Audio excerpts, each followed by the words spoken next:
Welcome to This Explainer. Today, we are unpacking a wild story. How a literal former battery workshop totally disrupted the global automotive hierarchy in under a decade. And more importantly, what it means for the very future of global business. We're going to dive right into the data, the strategy, and the massive structural shifts that caught the absolute biggest names in manufacturing completely off guard.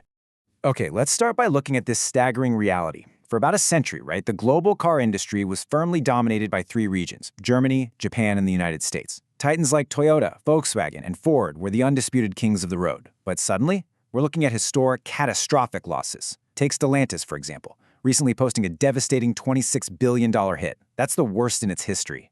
And listen, they are definitely not the only ones facing these historic headwinds. It's an absolute bloodbath out there. Mercedes has watched its profits drop by 28%.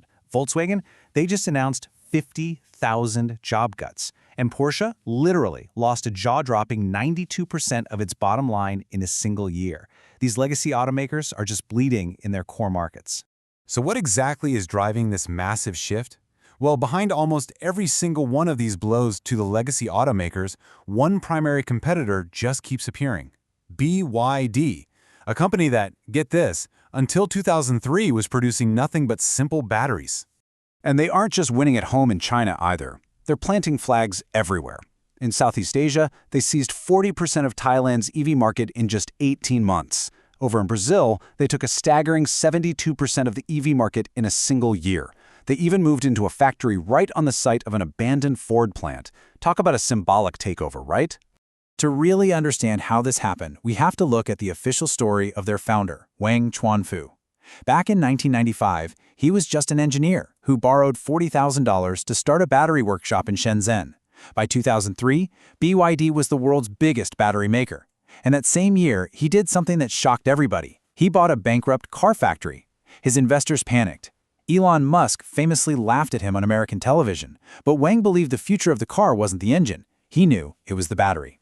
While the rest of the world mocked him, and the automotive press completely laughed at his early cars, Wang executed three brilliant strategic decisions.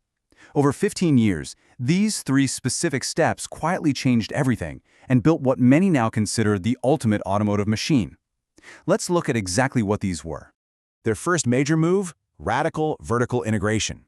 Think about legacy automakers. They rely on hundreds of outside suppliers for things like chips, motors, or glass. Not BYD. They decided to build absolutely everything in-house. So remember when the global chip shortage basically paralyzed the auto industry in 2021?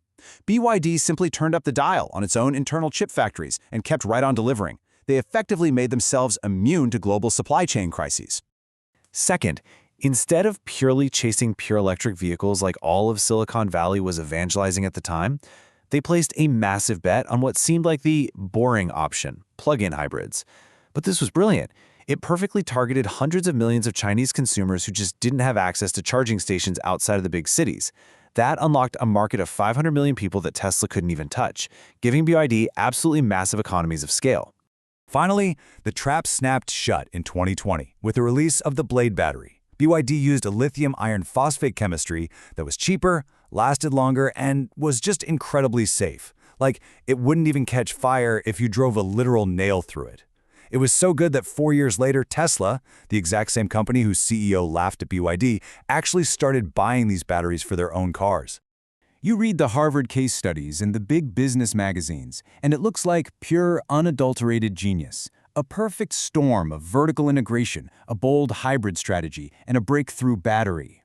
But to truly understand this explainer, we need to pull back the curtain on this official story. Because honestly, it's not the full picture. Not even close. From day one, BYD was playing a completely different game on a field where nobody else was allowed to play. Between 2015 and 2020 alone, BYD received roughly $4.3 billion in direct state subsidies from the Chinese government. So the crucial point we have to understand is that this wasn't just smart engineering and economies of scale. It was a massive, state-sponsored engine.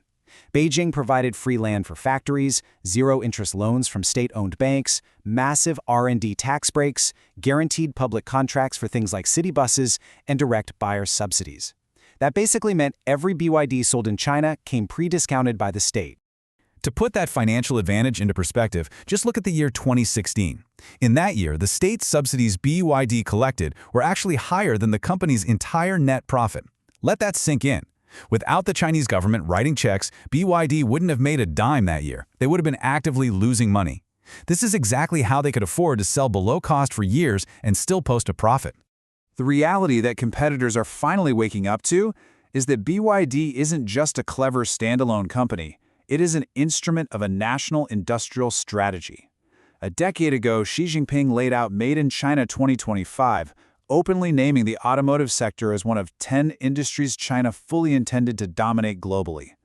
BYD was the instrument, but the country was the player. Section 2. Cracks in the facade. The miracle unravels? But fast forward a bit, and this seemingly unstoppable machine is starting to face some serious scrutiny. An explosive report from GMT Research recently landed like a bomb in the financial press. They revealed that BYD's true debt might not be the officially reported 42 billion yuan. Actually, it could be closer to 323 billion yuan, almost 8 times higher. This massive discrepancy is reportedly hidden through supply chain financing. Essentially, they're using suppliers as an unpaid bank by paying them an unheard-of average of 275 days late. Some analysts are even starting to whisper comparisons to Evergrande. This also brings us to a really ugly industry secret known as zero-mileage used cars. Dealerships reportedly registered thousands of brand new vehicles to shell companies just to hit their aggressive monthly sales numbers. These cars are then immediately pushed to the secondhand market or, in many cases, just simply abandoned. There are striking images from 2024 showing literal fields of rusting, abandoned BYDs sitting across China. Meanwhile, that staggering speed of production, well, it's starting to show up in quality control. We're seeing massive consecutive safety recalls. In September 2024, nearly 97,000 vehicles were recalled for a steering column defect that could literally cause fires. Then, in October 2025, another 115,000 vehicles were recalled. And if you look at Chinese social media, it is flooded with thousands of complaints about failing electronics, freezing wipers, and malfunctioning GPS systems in models like the Sea Lion SUV. And their rapid, aggressive global expansion has led to some really severe human consequences, too. Down in Brazil, at their Bahia factory construction site, the Labor Ministry prosecuted BYD over conditions that were described in court documents as analogous to slavery. We are talking about 163 Chinese workers with confiscated passports, working 14-hour days with absolutely no rest days. By early 2026, this financial reality finally started catching up with them. Net profits dropped, and global sales in the first months of 2026 absolutely plummeted 41% year-on-year. The Chinese government itself has even had to issue public warnings to carmakers that their aggressive domestic price war is completely unsustainable. When Beijing actually tells its own national champions to calm down, you know something is structurally off.